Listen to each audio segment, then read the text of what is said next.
Dear students, please note down.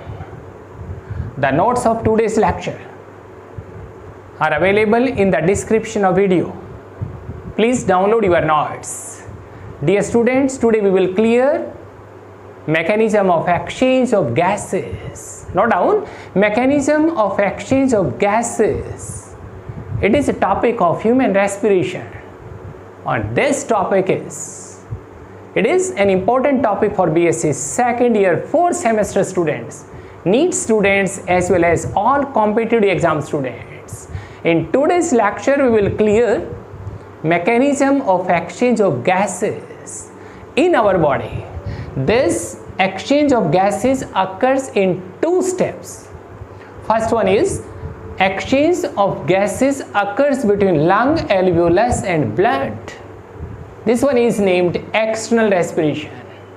And the second step of this respiration that occurs between blood and tissue cells. This exchange of gases between blood and tissue cells, it is named internal respiration.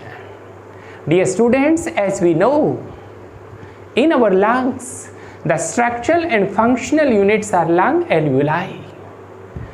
In each lung, about 150 millions of lung alveoli are present. It means about 300 millions of lung alveoli are present in both lungs, which increase the surface area for exchange of gases. This entire mechanism, it is based upon partial pressure of a gas. Partial pressure is that pressure which is exerted by a particular gas in a mixture. Note down, the partial pressure of O2 in atmospheric air, that is about 159 mmHg, but the partial pressure of O2 in lung alveolus, that is 104 mmHg. It means there is a difference between the partial pressure of O2 in atmospheric air and lung alveolus. So the O2 diffuses into the lung alveolus, but the partial pressure of O2 in lung alveolus, it is 105 mmHg, while the partial pressure of O2 in this pulmonary blood, here the partial pressure of O2 in blood is, that is 40 mmHg. It means there is a difference of partial pressure of O2 between this lung alveolus and pulmonary blood, that is about 64 mmHg. So this molecular oxygen O2 diffuses into the blood and the blood becomes oxygenated. Here the partial pressure of O2 becomes 95 mmHg. When this blood goes to body tissues, body cells, body organs, in body tissues, the partial pressure of O2 is, that is about 20 mmHg. And dear students, the partial pressure of oxygen in the blood, which reaches in body tissues having 95 mmHg. Again, there is a difference of partial pressure between this blood and body tissues. Here the PO2 is 20, but in this blood partial pressure of O2 is 95. That is a difference about 75 mmHg. So molecular oxygen from this blood diffuses into the body cells, tissues, but not down in body tissues. The metabolism is high, and due to metabolism, the CO2, the partial pressure of CO2 in body tissue cells, that is about 52 mmHg. But dear students, the partial pressure of CO2 in body blood, that is about 40 mmHg. It means there is a difference of CO2, partial pressure of CO2 between this body tissue cells and blood is Here 52, here 40, so it is about 12 mmHg. The difference is, so the CO2 that diffuses from body tissue cells into the blood, and this blood becomes deoxygenated.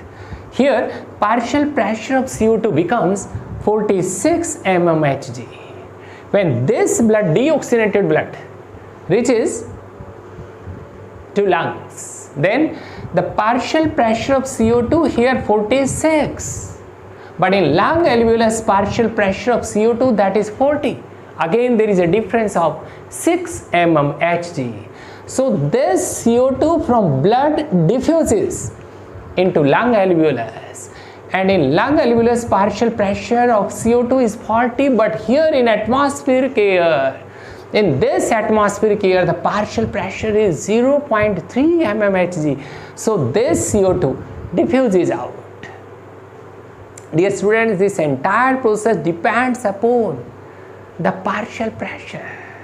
In atmospheric air, the partial pressure of O2 that is 159, but here in lung alveolus, PO2 is 104. So oxygen diffuses from atmospheric air into lung alveolus. But here in this lung alveolus, PO2 level is 104. But in this pulmonary blood, PO2 is 40. It means this oxygen diffuses from lung alveolus into blood. And when this oxygenated blood reaches to body tissues, in body tissues the PO2 level is, that pressure is 20 mmHg. But here in blood, the PO2 is 95 mmHg. So oxygen diffuses from blood into body tissue cells, and in body tissue cells CO2 level that is high due to metabolism. Here in body tissues the partial pressure of CO2 that is 52, but in blood it is 40. So this CO2 diffuses from body tissue cells into blood, and this deoxygenated blood when goes to lungs, here the partial pressure of CO2 that is 46 mmHg, but here in lung alveolus the CO2 is 40 mmHg. So CO2 diffuses from this blood into lung alveolus, and the atmospheric air, the partial pressure of CO2 that is 0.3 mmHg, it means the CO2 diffuses out. And this is the diagram which shows uptake of oxygen by pulmonary blood. Dear students, the partial pressure of O2 in this arterial blood, that is 40 mmHg. This 40 mmHg, but in lung alveolus oxygen level is high, that is 104. So uptake of oxygen and partial pressure becomes 95 mmHg. This is the uptake of O2 by pulmonary blood, and this diagram shows uptake of CO2 by the air.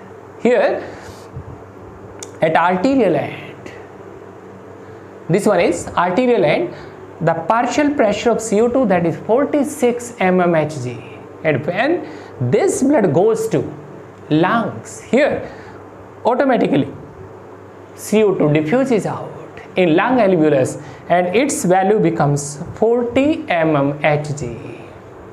This diagram shows, it shows structure of respiratory membrane.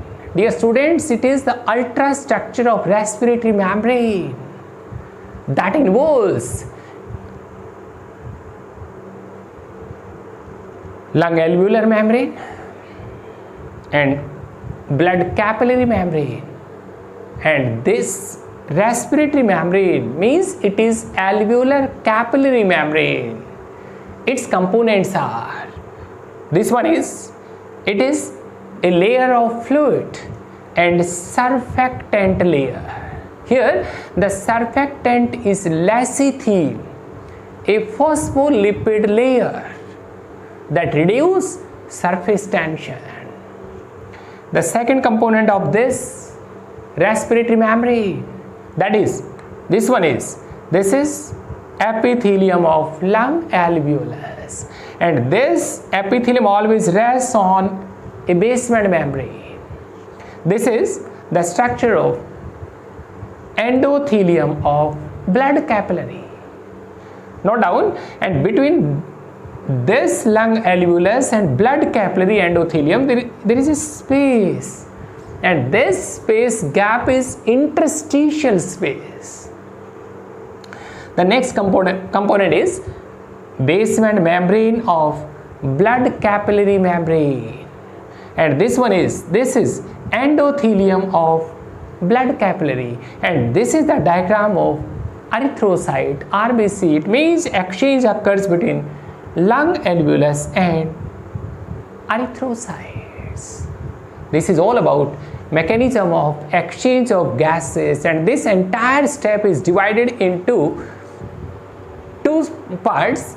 First exchange of gases that takes place between lung alveolus and blood, it is external respiration, and the second step of this exchange of gases that occurs between blood and body tissue cells, this one is named internal respiration. It is tissue respiration. This is cellular respiration. This is all about mechanism of exchange of gases in our body in human respiration.